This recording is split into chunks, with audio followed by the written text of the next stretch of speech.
तत्काल ticket booking ठारू आरंभ करी एटीएम रो टंका उठाइबा पर्यंत जुलाई 1 रु बदलिबो 4टी बड़ नियम। तेबे कौन से सब नियम आसंतु जानिबा।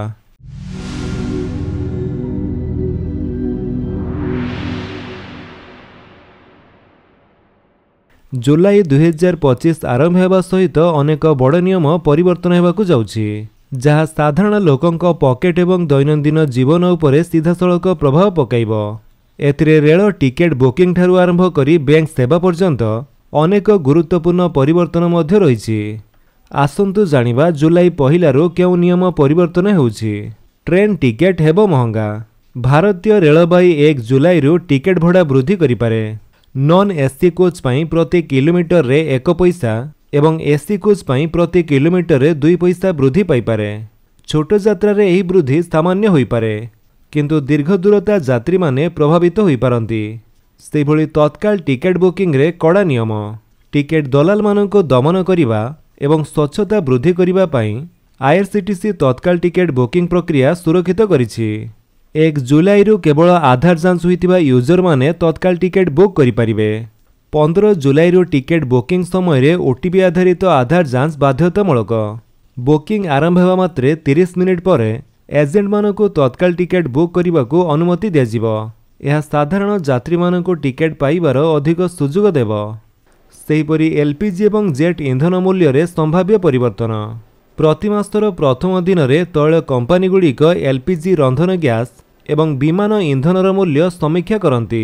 जुलाई 1 रे मध्य एलपीजी मूल्य रे ह्रास किंबा वृद्धि संभव। यह सीधासलख परिवार बजेट उपरे प्रभाव पकाइबो। एटीएम सेवारे परिवर्तन। एक्सिस बैंक 1 जुलाई 2025 ठारू यार एटीएम ट्रांजैक्शन फी को संशोधन करने जाउछि, जहा संचय एनआरआई एवं ट्रस्ट अकाउंट समेत विभिन्न अकाउंट को प्रभावित करिबो। मागणा सीमा बाहर एटीएम मेसिन रे करा जाउथिबा आर्थिक कारबार पाई शुल्क प्रति कारबार पाई 21 टंका रु 23 टंका को वृद्धि करने स्थिर होइछि। एही परिवर्तन एक्सिस एवं अण एक्सिस एटीएम व्यवहारकारी को प्रभावित करिबो। देन बैंकिंग सेवारे परिवर्तन। आईसीआईसीआई बैंक मध्य जुलाई 1 2025 रु अपडेट होइतिबा सेवा शुल्क प्रचलन करिबो। एही संशोधन अण आईसीआईसीआई एटीएम रे एटीएम कारबार, नगद जमा एवं उठाण एवं आईएमपीएस टंका स्थानांतर भली अनेक बैंकिंग सेवारे शुल्क को प्रभावित करिबो।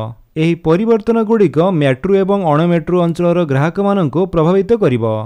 एही समस्त परिवर्तनर उद्देश्य हेउछि सिस्टम को स्वच्छ एवं डिजिटल भाबरे सुरक्षित करिबा, किंतु सही समय रे यह साधारण लोकंक पॉकेट उपरे चाप मध्य वृद्धि करिपारे। तेणु जुलाई 1 पूर्व आपणकर योजना एवं बजेट को नहीं समीक्षा करंतु।